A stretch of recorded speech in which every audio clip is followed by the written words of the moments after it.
This is our last lecture on Plato today. I know you probably wish, like I do, that we could spend the whole semester reading him, right? Because he's fantastic. But alas, all good things come to an end. The good news for you, however, is that what we are going to be exploring today fits in neatly with the general theme of this class, the kind of skills I'm trying to get y'all to develop and cultivate. And if you really dig into the concepts and the ideas today, they have the potential to transform your life, your personality, how you view the world, how you see your purpose and meaning in this transitory existence.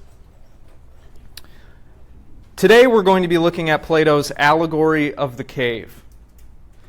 And in some respects, this is the high point. This is the climax of the dialogue. Everything has been leading up to this, in which Plato gives us an image of, well, the human condition.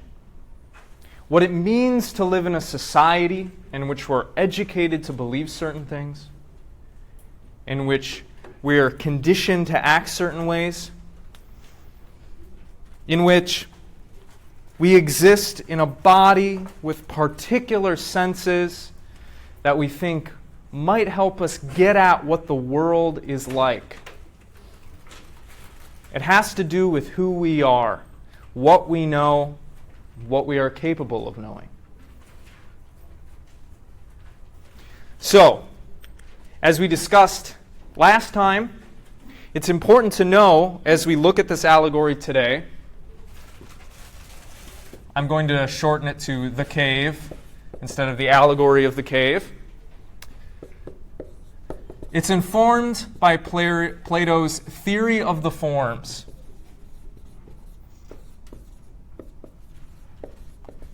Now, I know this is kind of an abstract metaphysical theory,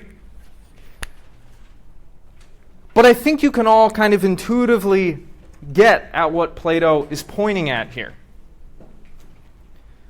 The basic picture is something like this. Look, there are things in the world, and there are classes of things, right? There are chairs, there are desks, there are walls, there are homes, there are things called students, there are flags and markers.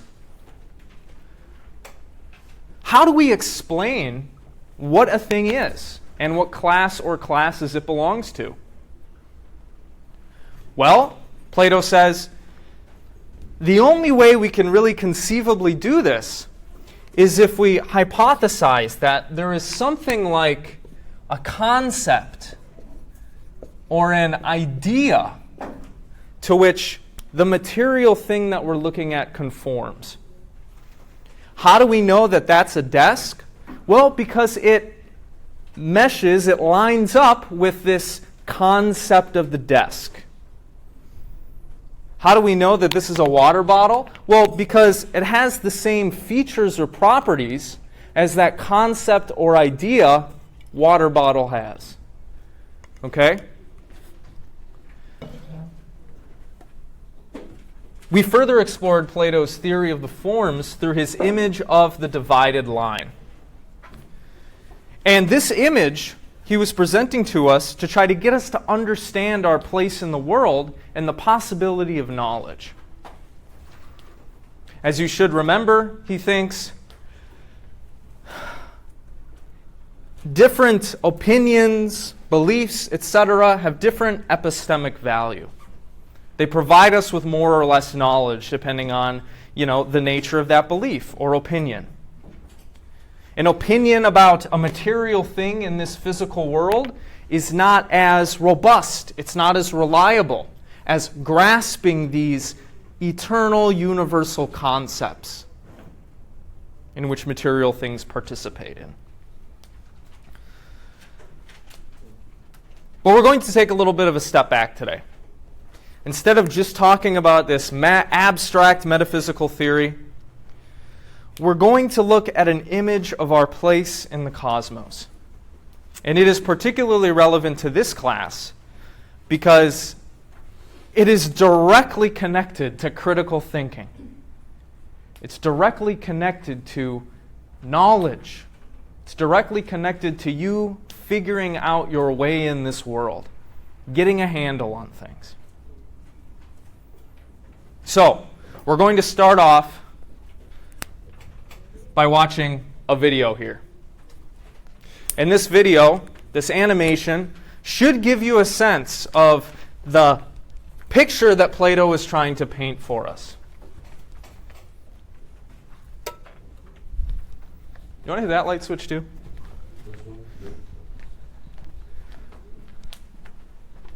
All right.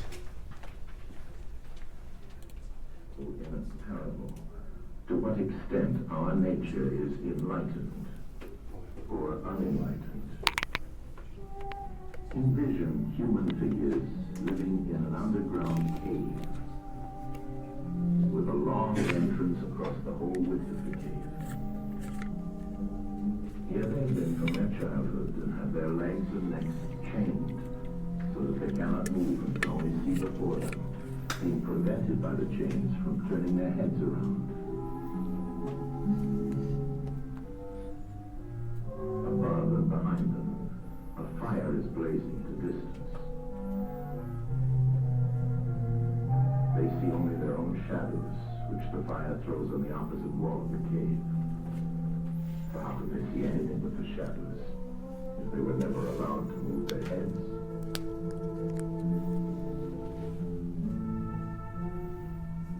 Between the fire and the prisoners, there is a raised way. In a low wall built along the way like the screen which puppet players have in front of them over which they show the puppets. You see men passing along the wall carrying all sorts of articles which they hold projected above the wall. Statues of men and animals made of wood and stone and various materials. Of the objects which are being carried in like manner, they would only see the shadows. And if they were able to converse with one another, would they not suppose that they were naming what was actually before them?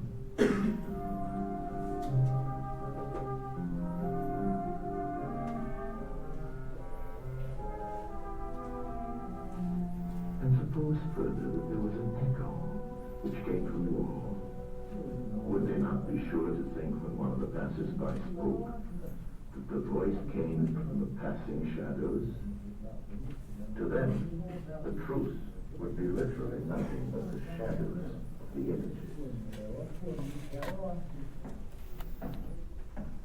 And now look again and see what will naturally follow if one of the prisoners is released. At first, when he is liberated and compelled suddenly to stand up and turn his head round and look towards the light, all this would hurt him, and he would be much too dazzled to see distinctly those things whose shadows he had seen before.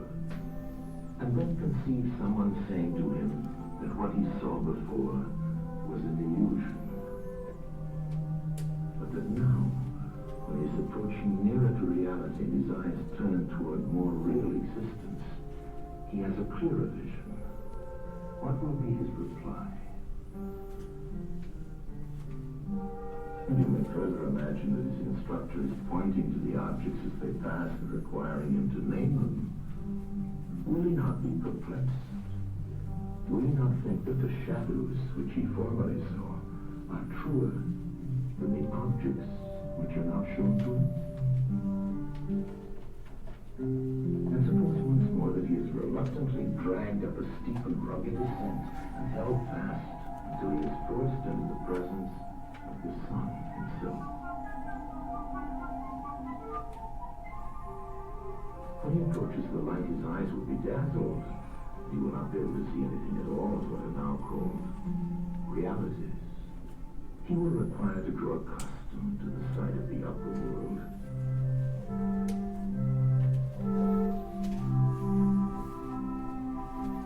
And first he will see the shadows best. Next, the reflections of objects in the water, and then the objects themselves. Then he will gaze upon the stars and the spangled heavens. In the light of the moon, he will see the sky and the stars by night. Last of all, he will be able to see the sun. And not mere reflections of it in the water, but he will see the sun in its own proper place, and not in another. He will contemplate the sun as it is.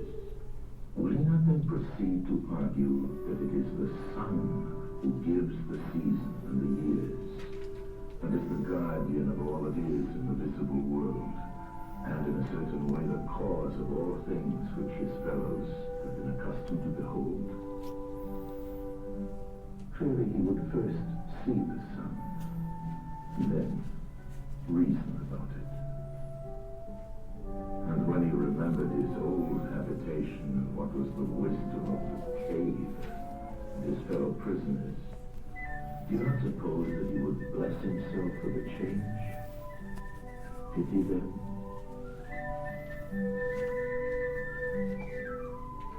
And if they were in the habit of conferring honors among themselves on those who were the quickest to observe the passing shadows, and to remark which of them went before and which followed after, and which were together, and who were therefore best able to draw conclusions as to the future, do you think that he would care for such honors and glories, or envy the possessors of them? Would he not say with Homer, better to be the poor servant of a poor master, and to endure anything rather than think as they do, and live after their manner? Imagine, once more, such a one coming suddenly out of the sun to be replaced in his old situation.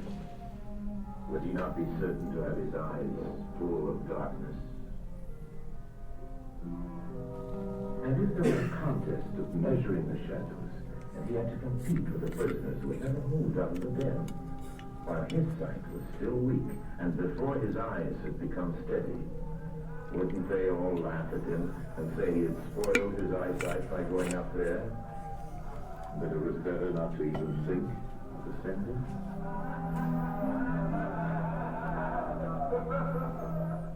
And if anyone tried to release another and lead him up to the light, let them only catch the offender, and they would put him to death.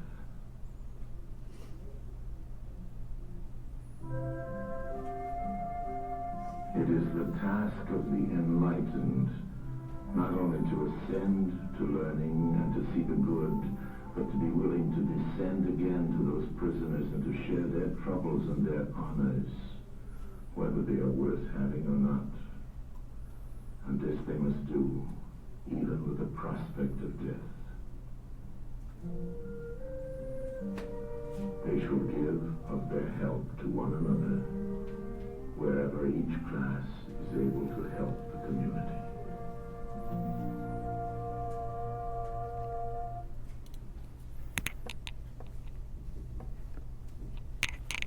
Okay, you can turn the light back on back there.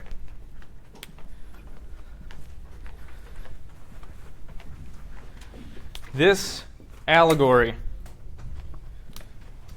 is a picture of what it means to live like we do as humans in a society with these different forms of education, with these different laws and policies and norms. It is a symbolic story. Each of the elements in this story stands in for something.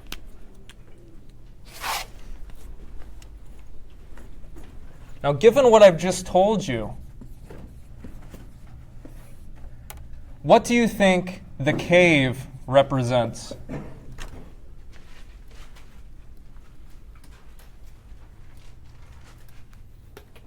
Yes. The world we live in. Generally speaking, yes. It's the world that we live in.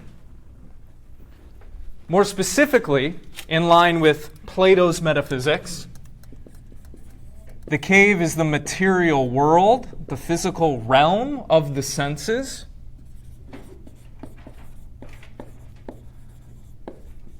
But it can also symbolize society. It can also symbolize life without philosophy and reason.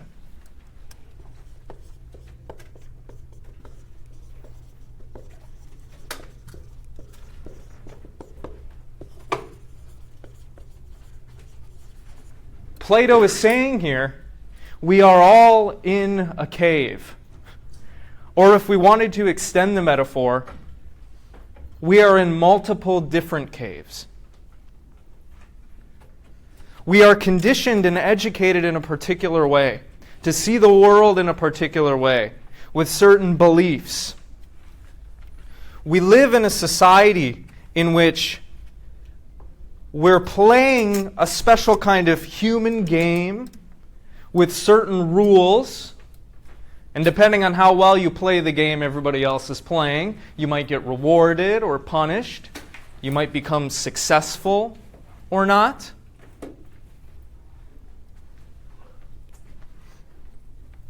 But this physical, material world that we live in, this human society that we live in, it's not ultimate reality.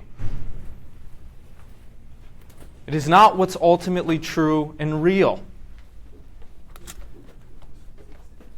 So if the cave is the material world of the senses, or society, or life without philosophy and reason, in which we're caught up looking at these illusions, having the wrong priorities, having false beliefs about what's actually true and real and valuable. Who do you think the cave dwellers are? The uneducated? Sure. The uneducated? Think bigger. Everyone. Ish. Everyone. It's us. We are all cave dwellers. Okay?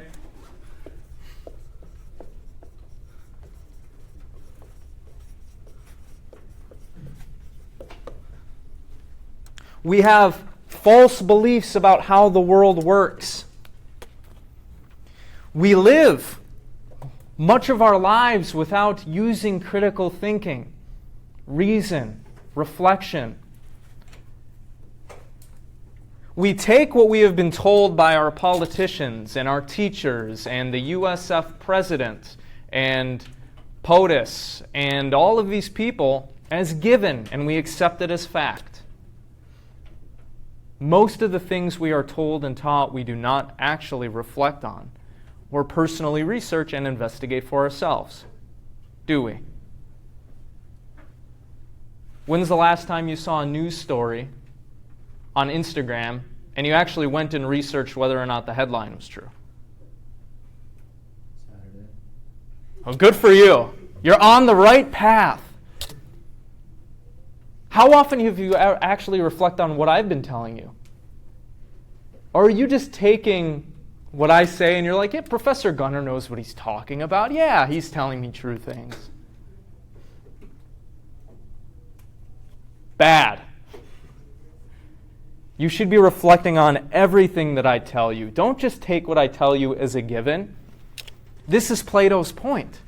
Okay? If we do that, we're going to have false beliefs. We're not going to know how the world works. Instead, we should live our lives with reason, reflection, a certain kind of curiosity, actually looking into things, actually questioning these systems and these rules and these people that tell us what's right or how we should live or what we should care about.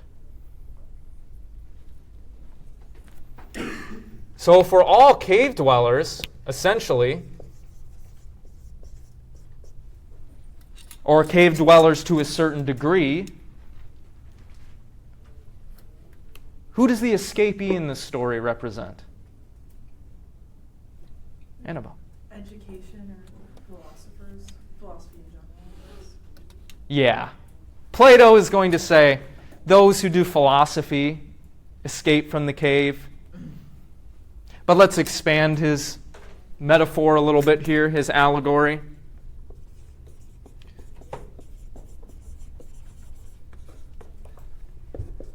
We'll say those who reflect and use reason.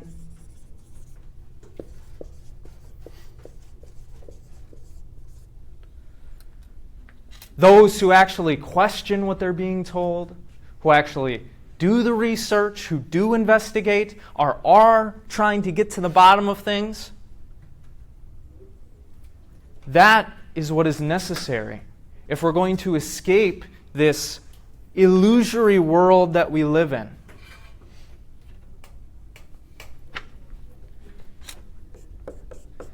In the cave, illusions abound.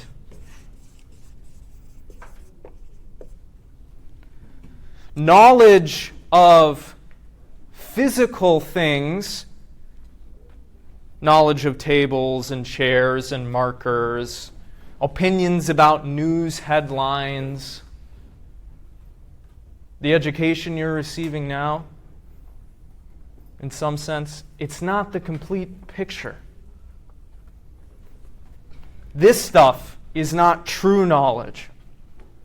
True knowledge is an understanding of what lies behind all of the appearances that we're being given, the way the world actually is.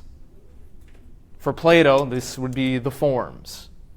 That's what ultimate knowledge consists in.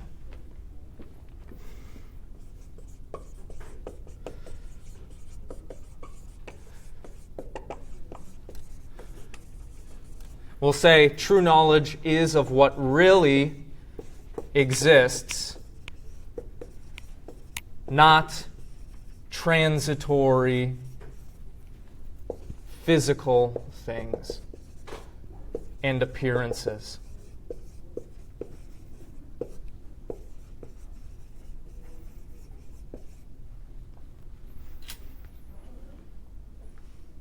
So, what Plato is trying to get us to realize is that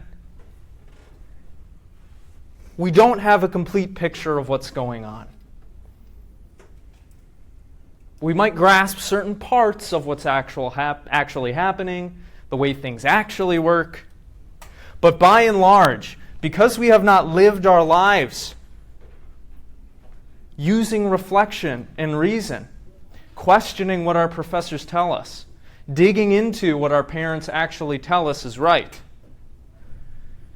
Because we don't do this, it is as if we're looking at illusory shadows on the wall.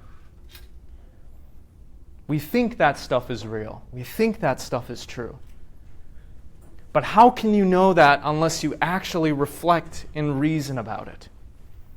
If you actually try to get to the bottom of things.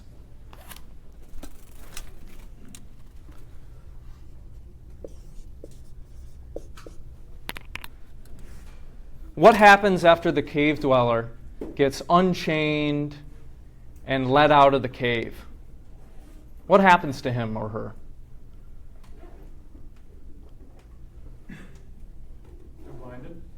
They're blinded. By what? The sun. The sun. What do you think the sun represents in this allegory? What is it symbolizing? How knowledge can be intimidating. That's definitely a part of it, right? One part of this story is trying to tell us that unless we adjust our minds to apprehending the truth, unless we get used to it, we're not going to be actually able to look at the things that objectively make up reality. It's a process. It takes time. In Plato's metaphysical view, the sun is what he would call the form of the good,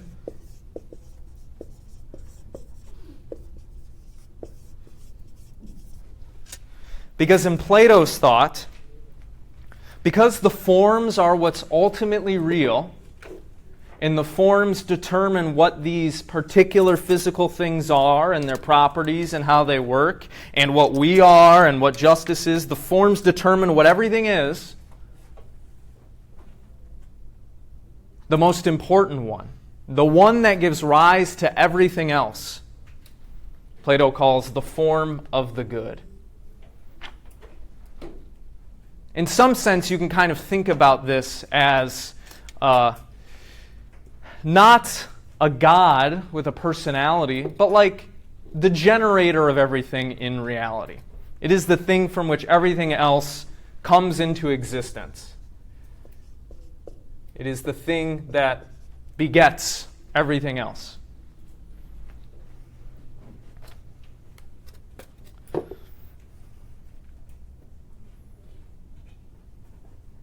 So what Plato is describing here is how philosophy can help our lives, how it can improve our knowledge of the world, how it can help us see the false things that people are telling us, the false beliefs we've come to through our education and our conditioning. But Plato is also doing a lot more with this allegory as well. There are a bunch of interpretations that we can infer. Think about some of the historical context I gave you of the Republic earlier in this unit. What do you think Plato is also saying with this allegory? Think about what happens to the guy who escapes and goes back down into the cave. What did the video say would happen to someone like this, who, perhaps, has discovered the truth, and they're going to the people they know, and they're like, this is how it really works. You're just looking at illusions. You don't actually know what's going on. What happens to that person in the allegory? Did you catch it? They'd be put to death by the inhabitants of the cave, and it's like, I think of it as a direct parallel to Plato.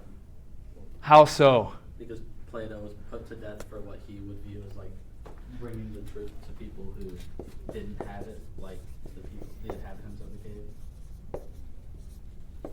the cave. Great explanation. Socrates, though, instead of Plato. One way you could read this allegory is that it's an indictment of Athens. Okay? Athens is corrupt and doesn't know the truth. What did they do after all? They killed his mentor. They killed perhaps the only guy who actually knew what was going on.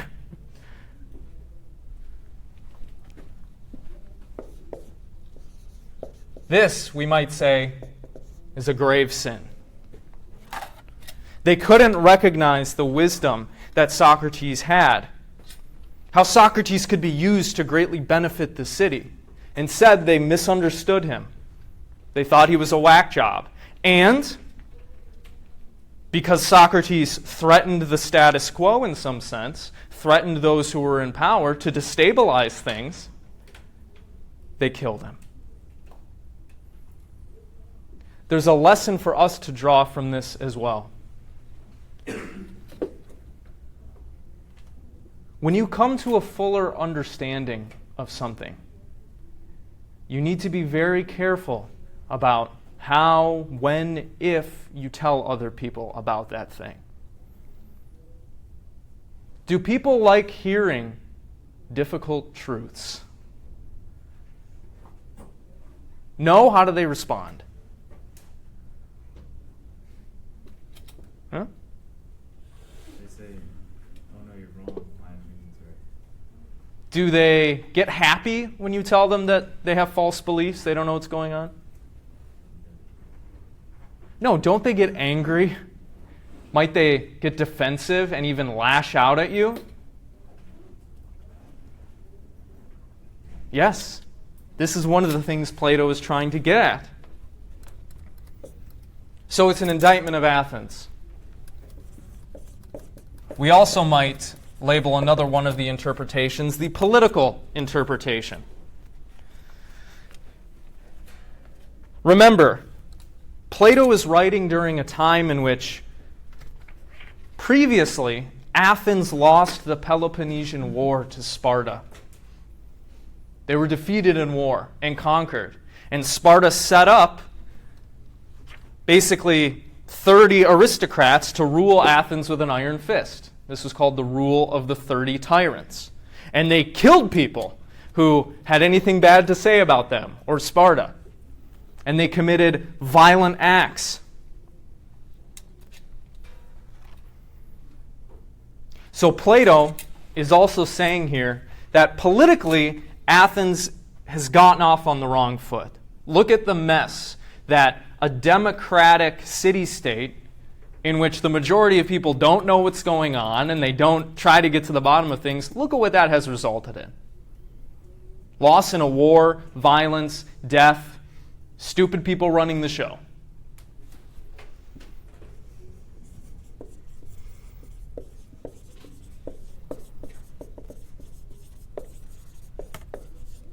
So due to democracy, political corruption, and poor rule by people who aren't virtuous, who are vicious, they have vices, who lack knowledge, who think the illusions are reality. This is what ends up happening when you have people like that making the decisions. Life sucks for everybody else. There is oppression.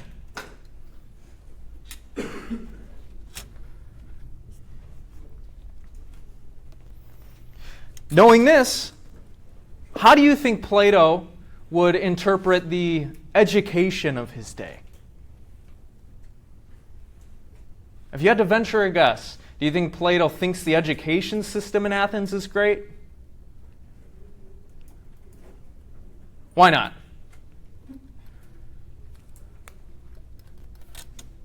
Yeah. Well, one reason is just because his view of effective education is censored, and he believes what people are being educated in, like certain poetry and Homer, is giving them the wrong ideals and virtues. Right. Yeah, Plato would say, look, they're being taught the wrong things to value. They're being taught the wrong priorities. The education system is messed up. But also, at the same time, we have these sophists running around who are teaching people how to manipulate others through words, but they're not teaching people the truth. They're just teaching them how to look out for number one in the political arena. They're not teaching them how to develop and rule a society which is a flourishing one for all people. Okay? So education is messed up.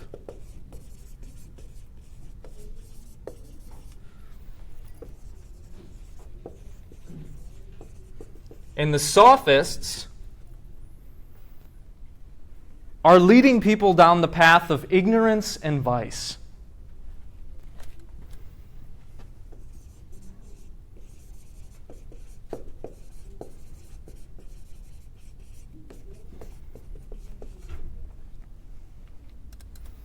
Obviously, there's a metaphysical interpretation of this allegory as well.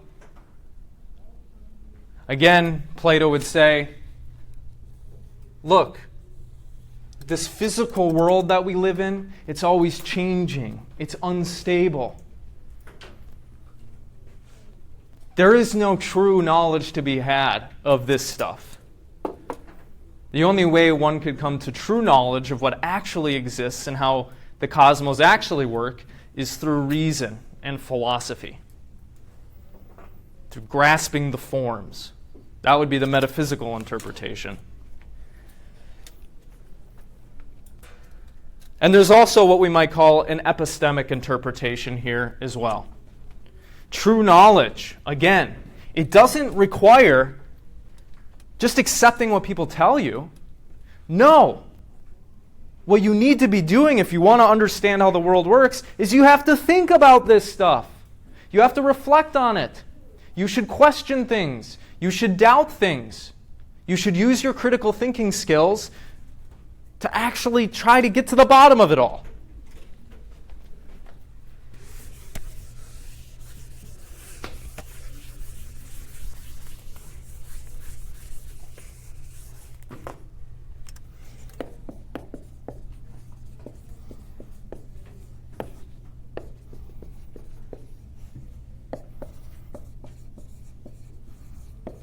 With that in mind, I think there's one final way that we could read this allegory. And this is what I call the propaganda interpretation. Just like the prisoners in the cave, we are constantly also being fed shadows of what is actually true and real. The education system doesn't give you the complete picture. Your professors don't give you the complete picture of how the world works, nor do your parents. But what's worse than this is that there are forces in society that are trying to get you to think and believe certain things. This occurs, through social media and the news and government messaging.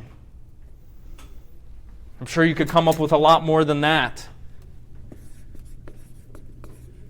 To be a little bit hyperbolic, let's say brainwashing is everywhere.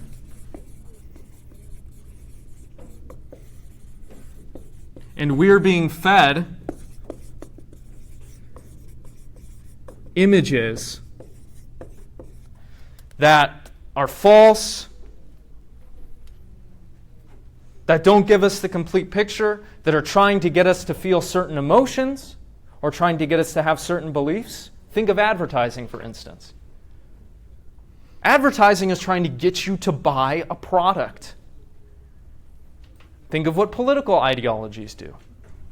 They're feeding you a particular picture of how society works and how we should act in light of that. We should overthrow the system, or everything is perfectly fine and there are no problems whatsoever. Success is still possible for you.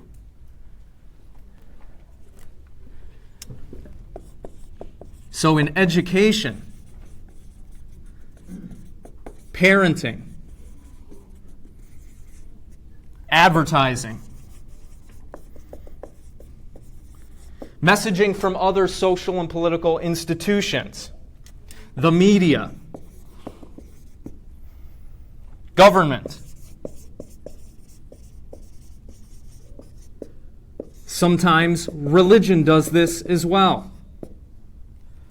Political ideology.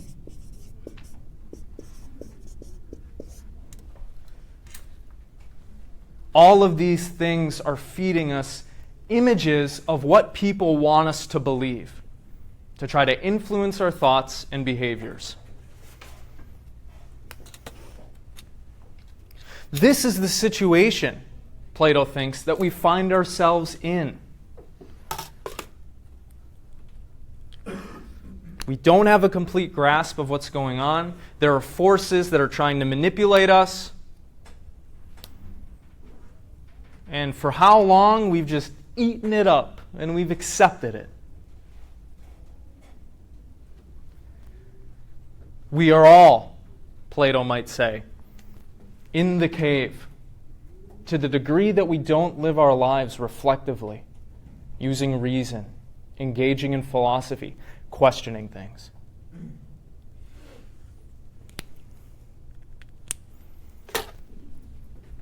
Now, if you accept Plato's picture,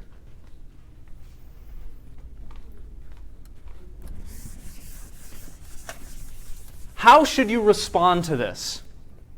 If you believe this is true, what should you do now that you know this?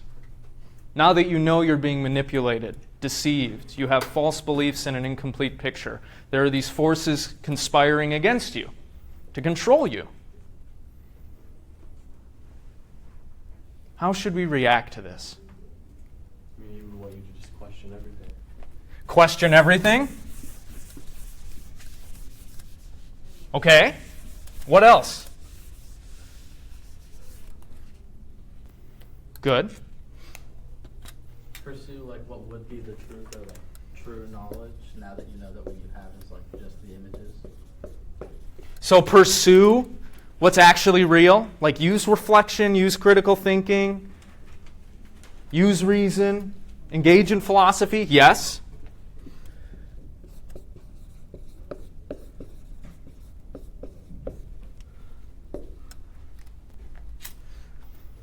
Implicit in this kind of picture is the claim that,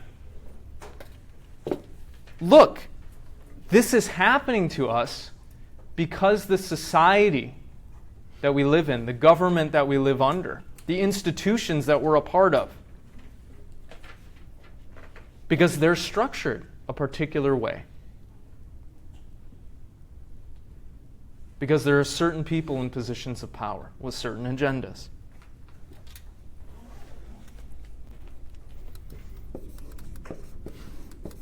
If you think that there's something wrong with this world that we live in, the institutions are bad, the norms, there's something wrong with the norms and the policies, there's something wrong with the messaging, one way that you might respond to this is by living a new life of what I'm going to call activism.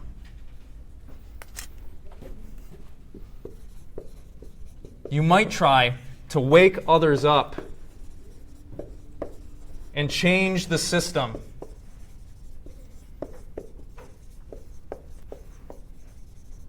Look, everybody, this is what's going on. This is how we're being led astray. These are the forces that are influencing us and make us think and behave in certain ways. You might spread the word. You might try to get other people to understand that they're just looking at shadows on the wall. And then you might try to actually change things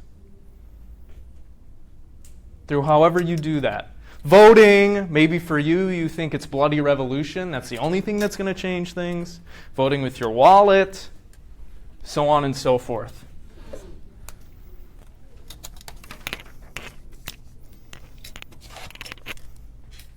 Is it easy to change the world, though? Is it easy to change political policy, laws, advertising policy, media policy, what all these institutions and people are doing? You might say, Professor Gunner, what power do I have at the end of the day? What can I do? And I might say, little to nothing, depending on how optimistic I'm feeling that day, right? So if you think waking others up and changing the system isn't something you can feasibly do, you might respond to knowing that you're in the cave in a different way.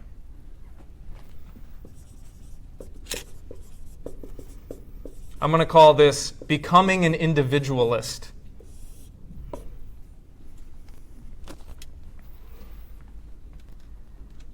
If your life isn't going well, there's two ways, you might say, that you can respond to that. You can try to change the world, or what? Change yourself. Change yourself. You might think the right way to respond to this information and knowing that you live in this corrupt system that's feeding you shadows, you might say, okay, it looks like the move is to transform the self.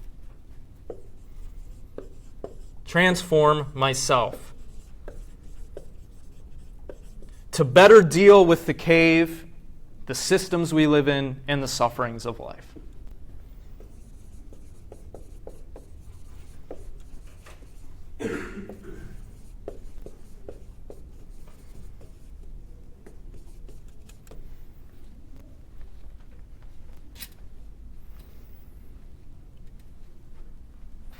Finally, we might offer one general, different, distinct way to react to this information. This knowledge that we kind of live in a system that isn't perfect and nobody seems like they really know what they're doing, and, stuff is hard, and there's corruption and vice. I call this last response becoming a relinquishist. It's a weird word, I know. But do you know what it means to relinquish something? To let go, like to release it. To let go. You might try to change the world. You might try to change yourself. Or you might just let go of these attachments that you have. This is kind of a Buddhist or Taoist response. Let go. Go with the flow. And give up attachment and preference. Give up your attachments to this world, your desires for it to change.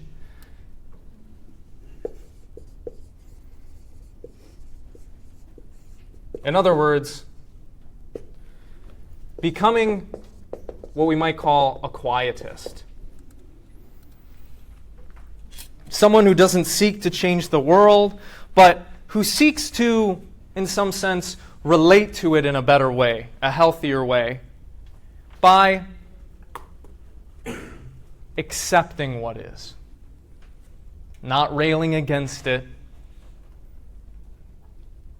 but giving up on things like your strong desire for it to change.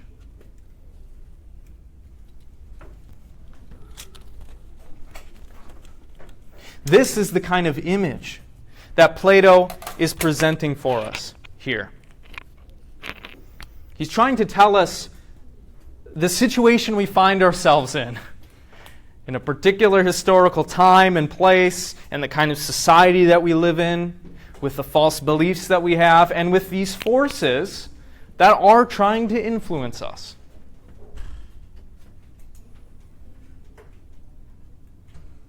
So, talk to the people around you. What do you think of this picture? Do you think Plato's onto something? Do you think he's saying something true? Or is it all hogwash? Okay, go ahead. Chat with the people around you.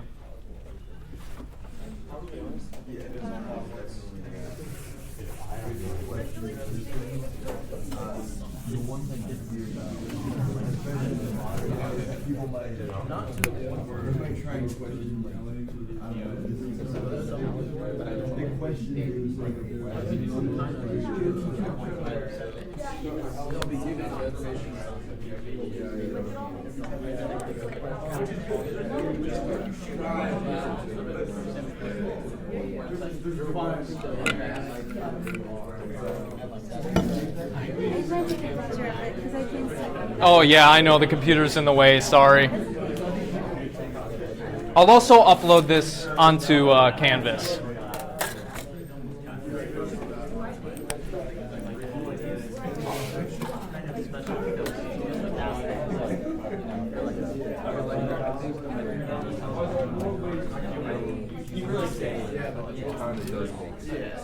It makes sense? What do y'all think? I think it does, because the people in the cave are the prisoners, are trapped by their own mind or opinions and biases. And I feel everyone is like that, and something we need to break away from. Yeah, there's multiple ways you could you could read this partly as we all have cognitive biases. You could read this as we're all conditioned into a certain religion or political ideology, largely due to our parents. right? What do the rest of y'all think? I mean, I agree. Like, when we grew up, we're just affected by friends, family, like you said, mostly parents. So it just takes a lot for us to really get, like, for someone else to just tell us, or for us or ourselves to inform ourselves of the different options that there really are. Yeah.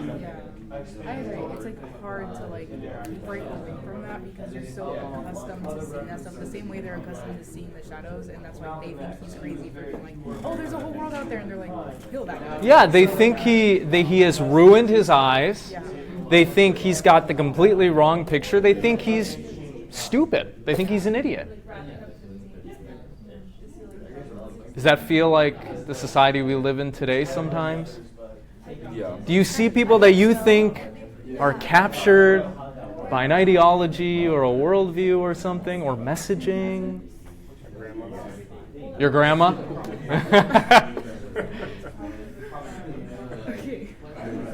I would say that happens especially in politics, where if you don't agree with their view that, you know, sometimes they grew up with or sometimes they ostracize you for it. Right. Yeah.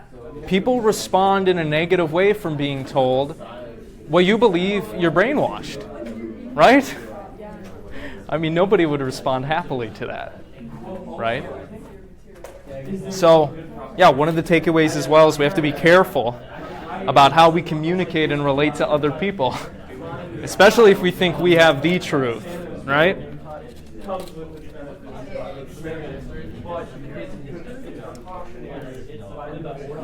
Okay, let's bring it up back here. What do you think of this picture? Do you think Plato here has accurately described what life is like in a human society in which the people haven't been properly educated, they don't use reason and philosophy, they just accept what they're told? Plato presenting us with an accurate picture of that here.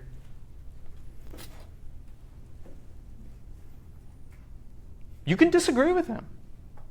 Yeah. I feel like it's an interpretation that can be molded to a lot of different things. Like it could be like put to like the education system or like political system or pretty much anything. Sure, yeah. Do you have a more specific example?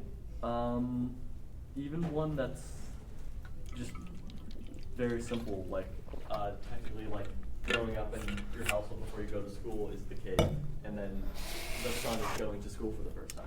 Like you don't know pretty much anything. What the world is like, Yeah. right? You've been living kind of in your own bubble. Even though you're like 5. You're right.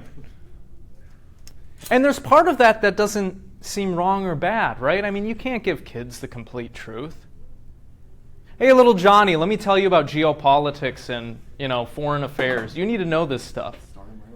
No, I mean, yeah, you might want to, but you need to work up to that, right? This was captured in the image of the guy being set free, and he can't look directly at the true things, right?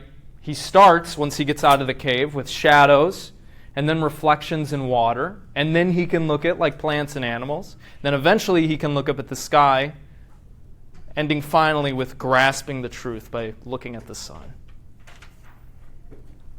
Okay, what do the rest of y'all think? Reactions, thoughts, feelings. I think there's another way to deal with the interpretation. Okay. And that's Yeah. Being a martyr. And so I think of that in the example of, forget it, Descartes with the meditations. How the current system wasn't of his opinion, and so he released all that information at the end of his life. And now in the future, we look back onto it with a lot more wisdom.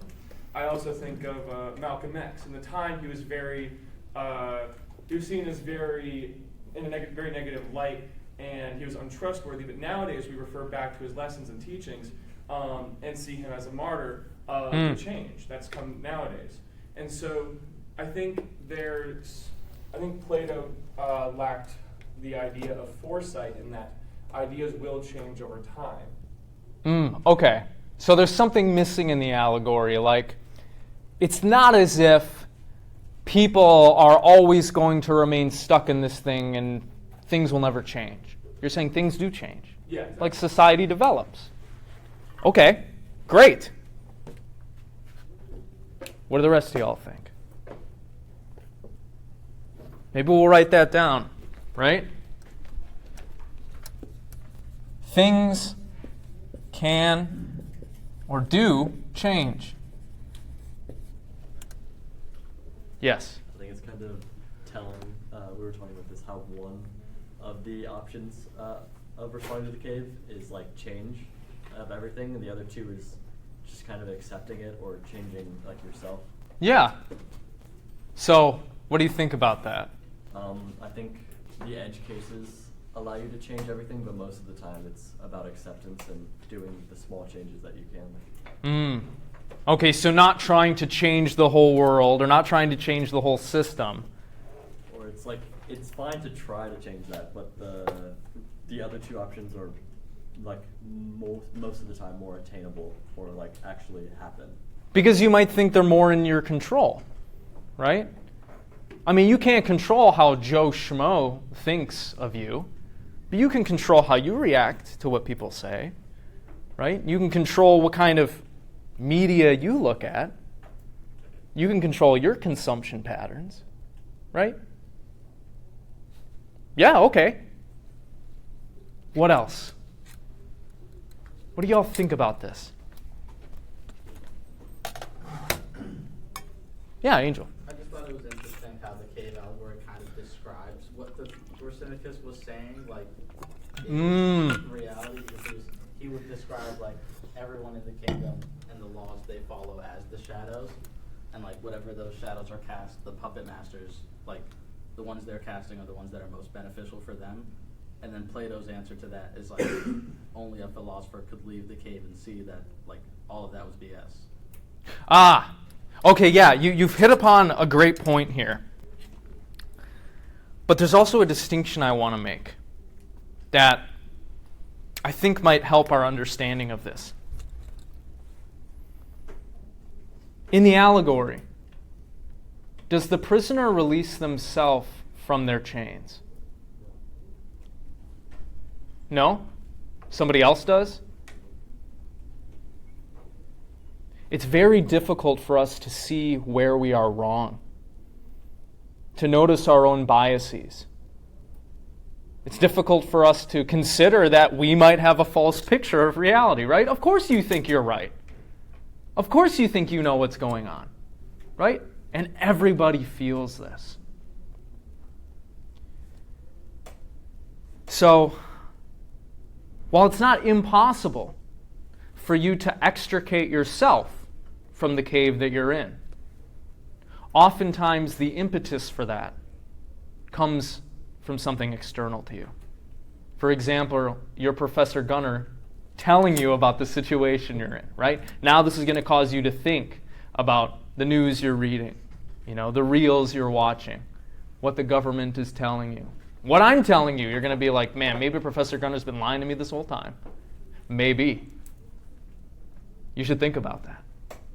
Right? So, things can and do change, but the impetus for your change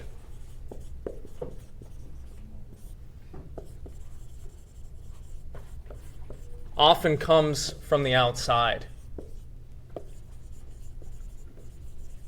Whether that's a philosophy professor who's had a big impact on you, somebody else in your education, or your parents, directing your attention to something or prompting reflection in you, or your friend who's really into conspiracy theories and he's like, watch this video, man, and then you go down that rabbit hole, right? Because he told you about it.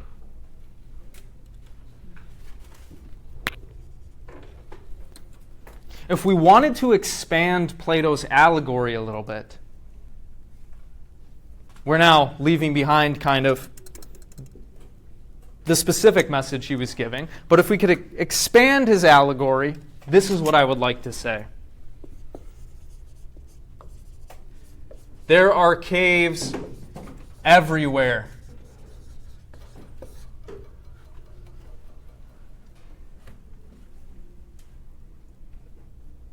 Can you provide us with examples of caves?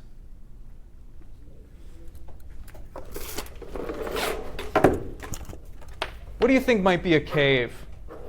A place where you're being fed an incomplete picture, you're coming to false beliefs. A culture.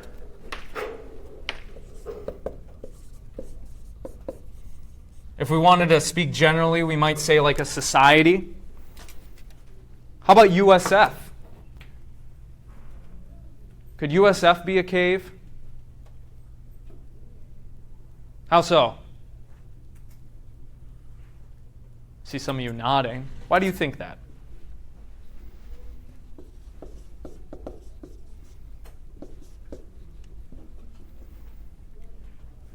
Because as in like any cave, they're incentivized to like lead you to a certain truth and belief. And like, you know, an institution like USF, like, even though they want you to consider many beliefs, they don't want you to consider dropping out.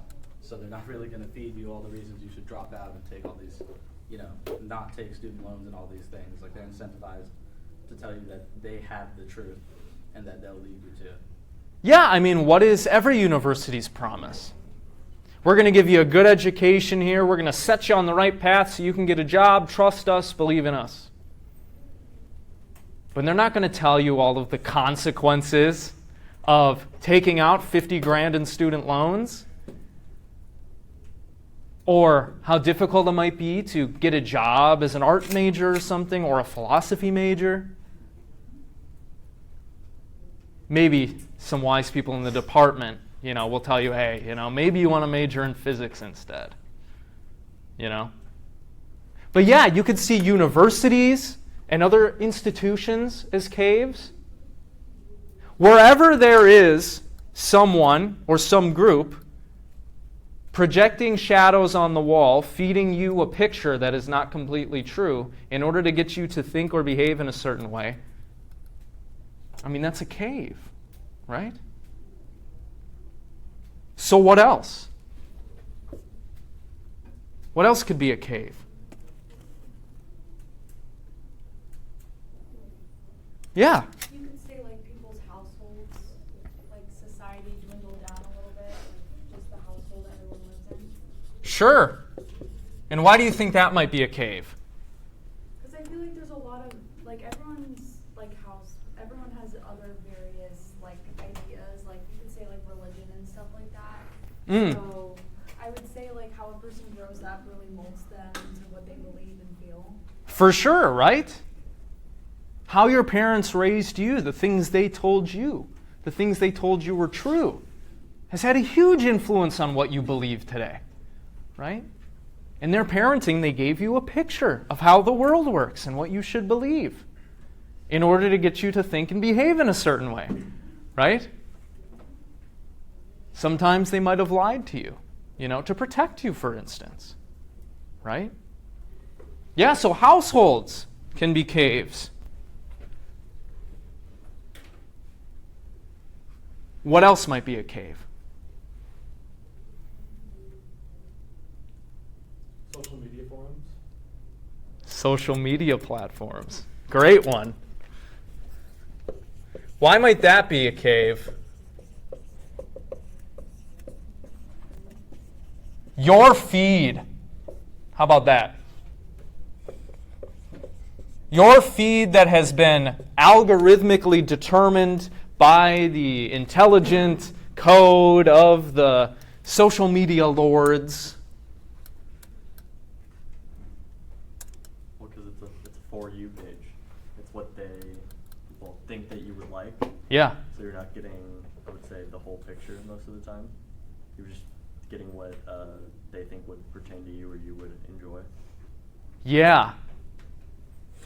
They're feeding you something that's going to keep you engaged and looking at the stuff on the platform, right? Would that stuff be engaging if it was just a list of the objective facts?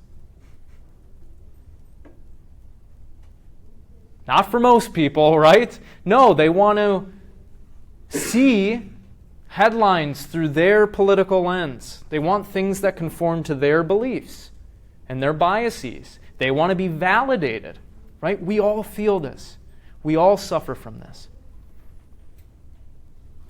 So, in line with that, we might say, look, these technologies are producing caves, echo chambers that we can get caught in, where we just keep hearing the same opinion that conforms with our beliefs, and we sink more and more and more into believing that thing, but which doesn't admit of different perspectives and information.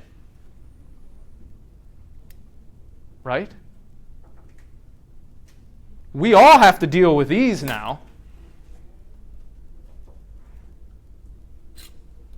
Okay, what else? What else might be caves?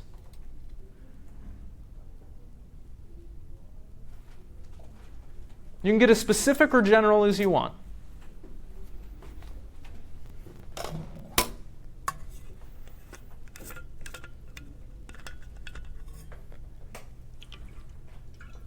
How about this classroom? Yes or no? Am I giving you a complete picture of how the world works here? What do you think? Am I trying to get you to think and behave in a certain way through the information I give you? Yeah! Yes! You could call this classroom also a cave. Now, I like to think I have, good intentions. I want y'all to learn and grow, but I'm not giving you a complete picture of how this world works. I'm only giving you certain pieces of information, right? To influence you in a particular way.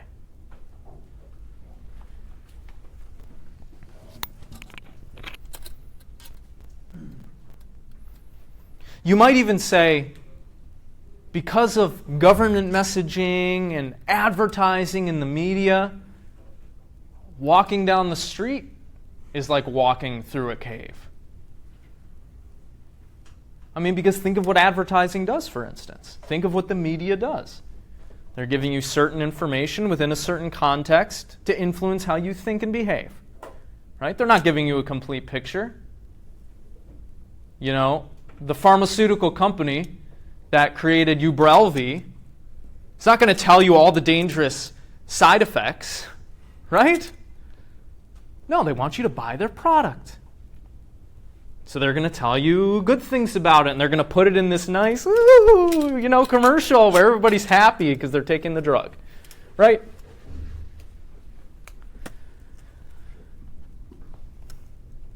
So, there are caves everywhere.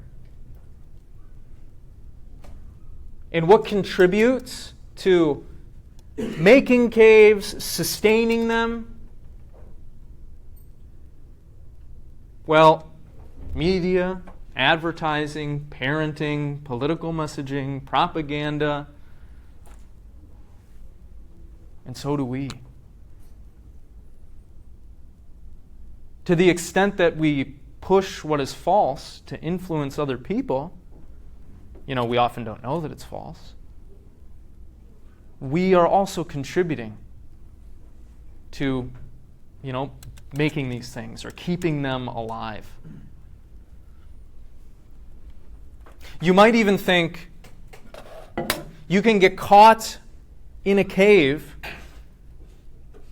through certain models of the world or certain categories or certain terms, right? If you latch onto these things and you never think beyond them.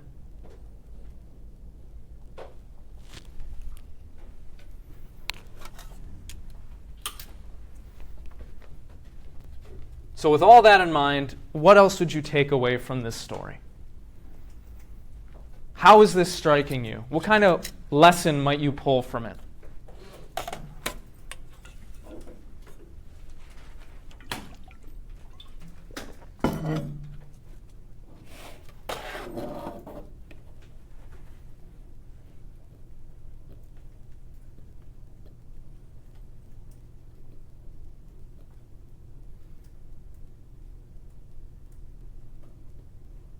Yeah.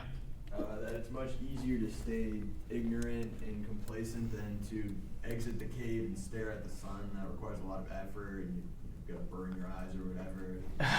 Yeah, that's a great lesson. It's easy to stay in the cave.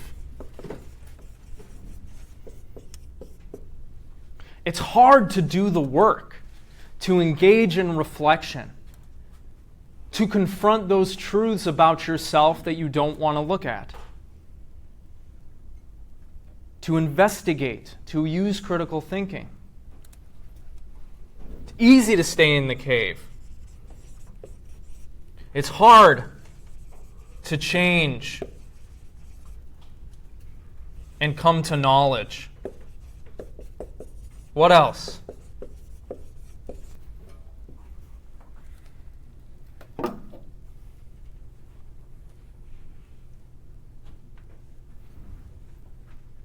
Maybe this will help. Do you think the majority of people are in the cave? Raise your hand if you think the majority of people are in the cave. I'm raising my hand. Okay, so the majority of people are being fed half-truths, things without context, rhetorically influenced messages.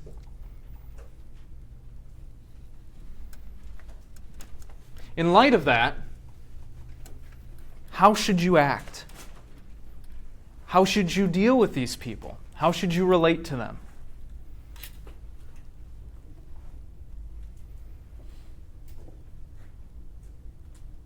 Because what does Plato say at the end of the cave? Well, after the cave. And what did the video say? They'll kill you. Yeah, they will, sometimes. But do we have a duty to run away from it all?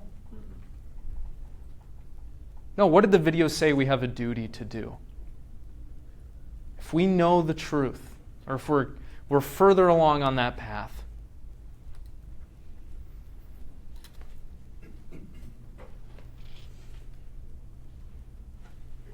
in some sense, the enlightened people, okay, we, in this sense, are us who are doing philosophy, who are engaging in reflection, who are pursuing truth. We have a duty to go back into the cave and help others.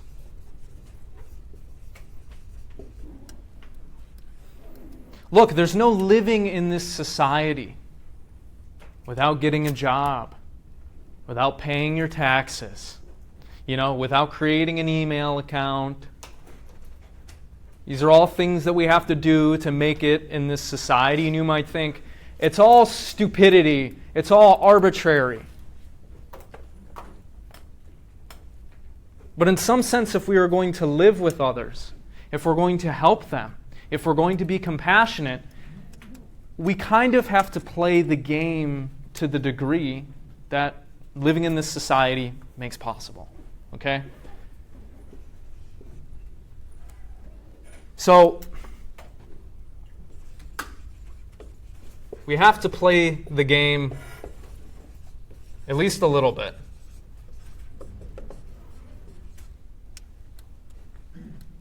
And you might think, if you have knowledge, if you're coming closer to the truth, if you're growing and learning, as somebody who is further along that path than others, you have a duty to help others along that path as well. Because as long as they're in the cave, they're not going to change. Society won't change. The rules won't change. Okay, final comments, questions, or concerns?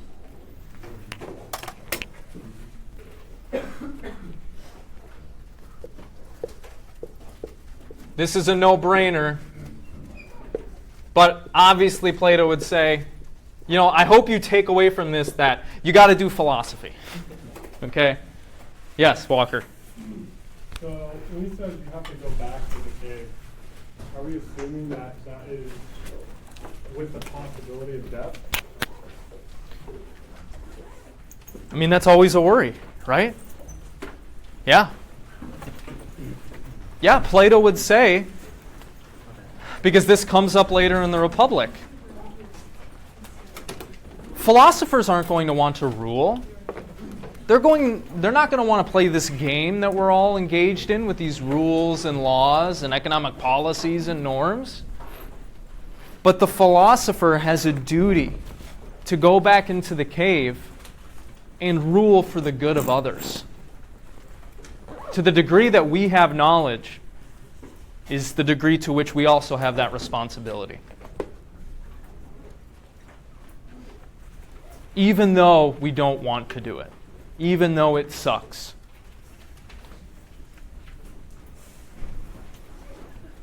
That answer your question? Yeah, thank you.